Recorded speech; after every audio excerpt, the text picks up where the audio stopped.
গতকাল 10ই জুলাই এসএসসি পরীক্ষার রেজাল্ট দিছে। তো অনেকেই ভালো রেজাল্ট করছে, অনেকেই খারাপ রেজাল্ট করছে, মানে ফেল করছে।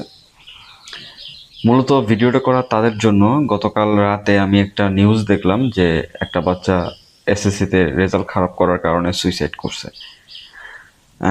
যেটা বলা, যে কারণে মূলত ভিডিওটি করলাম এত ব্যস্ততার মাঝখানে, সেটা হলো, প্রথমত আপনাকে মাথায় রাখতে হবে যে আপনি যদি পড়াশোনা করেন তাহলে আপনি কখনো ফেল করবেন না। আপনি নিজে পড়াশোনা করেন নাই, আপনি ফেল করছেন, এখন আবার সুইসাইড করতেছেন কেন? কেন সেটা আমাকে বলেন, যে কেন করতেছেন? আপনার বাবা মা আপনার পিছনে টাকা পয়সা কম খরচ করছে? আপনার বাবা মা আপনার পিছনে টাকা পয়সা কি কম খরচ করেছে, নাকি তারা কোনো কমতি রাখছে? ম্যাক্সিমাম, আমি একটা রিমোট এরিয়াতে থাকি, রিমোট এরিয়াতে একটা স্কুল অ্যান্ড কলেজে আমি চাকরি করি। তো এখানেও দেখি যে আশেপাশে যাদেরকে আমরা প্রাইভেট পড়াই, তাদেরকেও দেখি যে এমনও বাচ্চা আছে যারা বাবা মা যাদের বাবা মা টোটালি খরচটা বহন করতে পারে না, তারপরেও তারা তাদের চাহিদাগুলো পূরণ করে। রিসেন্টলি আমি দেখলাম আমার এক স্টুডেন্টের চাচাতো ভাই, ওকে আমি পড়াতাম না, ওর সেরকম ইনকাম সোর্স নেই ওর ফ্যামিলি। বাবা জাস্ট গৃহস্থী করে, প্লাস আর টুকটাক কাজ করে। দেখা যায় যে বদলি মনির কাজ করে, যেটাকে আমরা বলি জগলি বা বদলি। একদিনের হিসাবে বদলা দিতে যায় যারা গ্রামে, বিভিন্ন মানুষের খেতে কাজ করতে যায়, অথবা বিভিন্ন মানুষের ঘরে কোনো কাজ থাকলে সেটা করতে যায় টাকার বিনিময়ে।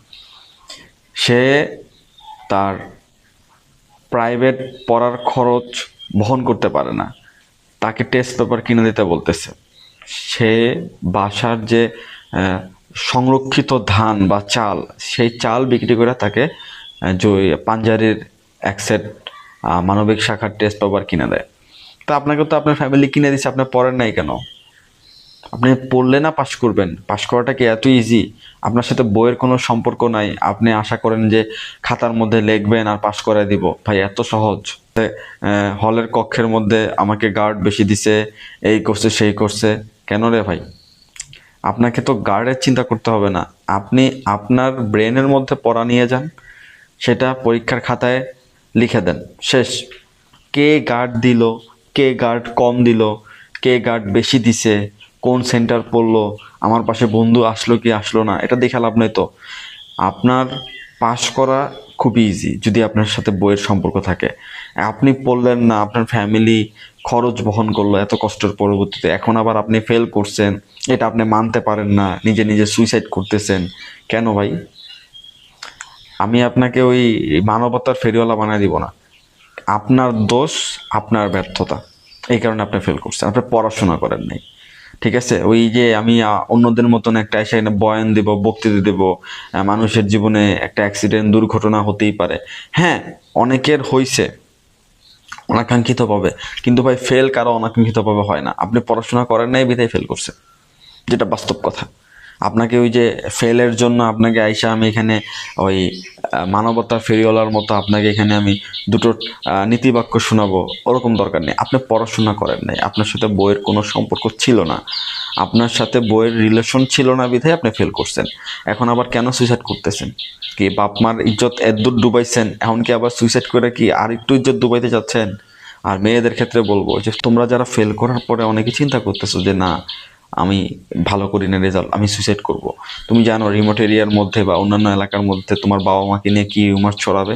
বলবে যে তুমি কারোর সাথে রিলেশন করছো, হয়তো বা তুমি প্রেগনেন্ট ছিলে, এই কারণে তুমি সুইসাইড করছো।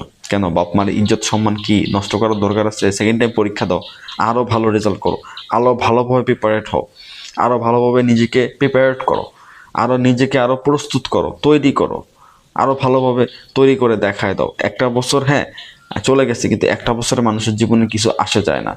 নিজের উপরে ঘেন্না ধরাও যে না, আমি রেজাল্ট খারাপ করছি, আমি রেজাল্ট ভালো করব, ভালো থাকতে পারবা। বুঝাতে পারছি? ধন্যবাদ।